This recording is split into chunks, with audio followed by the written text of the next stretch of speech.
Hey guys, I'm going to go through the directions for your genetics with a SMILE activity since I'm not here today. First thing that you're going to get one of these pages from the substitute, and I'm going to walk you through the directions so you understand what we're doing.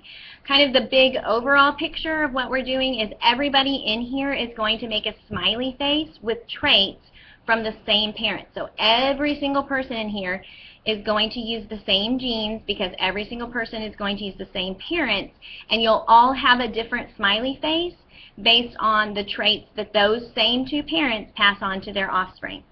So the first part A says step 1, you have to obtain 2 coins from your parents, and it says to mark 1 coin with an F, so that's going to represent female for the mom, and 1 coin with an M, which is going to represent the dad. So the 2 coins, we're not actually going to use coins, we're going to use these poker chips, and I've already marked them with an M and an F to represent M for the dad and F for the mom. Next, it tells you that the parents are heterozygous for every single trait. So when you look on this paper, you're going to see over here, you're going to see that here are all the different traits of the parents that they can pass on to their smiley face. These are the genes for the mom under the female column. Notice she's heterozygous for all of her traits. She has a dominant, which is represented by a capital. She has a lowercase for the recessive. These are all of the genes for dad. Dad's heterozygous also. Dad has a dominant and a recessive allele for every single one of those traits. Now what you're going to have to do is you're going to be flipping the coin, each coin, to figure out, okay, which of those 2 traits does the mom pass on to my particular child, and which one did the dad pass on.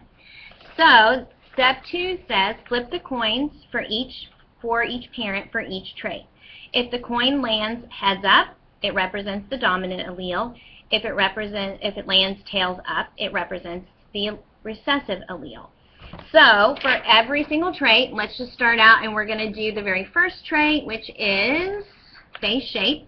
So for face shape, we're going to flip the coin marked F, and we're going to do, if you can see, it's kind of hard to see, the little spade is going to be dominant, and the word bicycle is going to be recessive. So if you flip a spade, that means that that parent passed on their dominant gene. If you flip a bicycle, that means that parent passed on their recessive gene. So I'm going to just flip that, and it landed on bicycle. So that means that the dad, because this is the male chip, the dad passed on the recessive gene. And then the mom, let's flip the female coin, and it landed on bicycle, so the mom passed on the recessive gene. So see how I've circled that right there? It landed on bicycle for both of the flips, so that means each parent passed on their recessive allele for face shape. In the next column, I'm going to write genotype. So the genes for my offspring are going to be 2 lowercase c's. Make sure they actually look lowercase. So there's the genotype, 2 lowercase c's for my offspring. And then I have to figure out the phenotype. Remember, the phenotype is the physical appearance. Well, how do I know what that face shape, the 2 recessive alleles for face shape mean? Well, you're going to look over now at this side here, because if you look over here, I can see a dominant means a circle face, and if they get a recessive allele, that means an oval face. Well, mine got 2 recessive alleles, 2 recessive genes for oval, so that means they're going to end up with an oval face. So over here for phenotype, I'm going to write oval face. Then I'm going to look at the next trait. So my next trait is going to be eye shape. I'm going to flip the female coin to see if it lands on spades. It means that she passes on her capital E, dominant. And if it lands on bicycle, she passes on her recessive. I'm going to flip my male coin to see which of the 2 genes the father's going to pass on. I'm going to write the 2 that I circled down for their genotype. That's the genes of that offspring. And then I'm going to look over here and figure out, okay, what would that look like in that particular offspring? Okay, you guys are going to do that for all of those traits. Now, pay attention, because once you get down to nose color and ear color, oh, look at those letters. The letters aren't the same.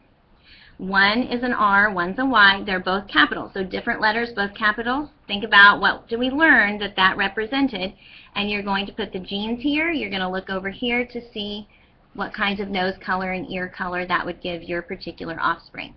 Once you do all of your flips, you've recorded all of your genotypes and you've recorded all of your phenotypes, you know all of the traits of your smiley face. And so then you're going to start sketching down here. Part B, actually don't do the sketch yet. You still have to figure out if it's a boy or a girl. Now remember, a female can only pass on for the sex of the baby, they only can pass on 2 X's. So you don't have to flip for the female. If it was X and X and you flipped, either way they're going to pass on an X. So for the male, they're going to pass on either an X or Y, so you're going to flip. Again, if it's the spade, that means the male passed the X. If it's the bicycle, that means the male passed the Y. You're going to put the genes and then write the phenotype. Remember, XX gives you a girl. Garrett Osborne, report to the office. Garrett Osborne, please report to the office. Gives you a boy. So then you're going to write the phenotype there. Make sure you read here. You're not going to actually create it on Microsoft Word. You're going to do a sketch. If you get to that point, you can show this to the substitute. They'll give you a blank piece of paper, and you can actually make the full-size portion part of your smiley face. Probably won't get to that today. We'll finish that up on Wednesday or Thursday.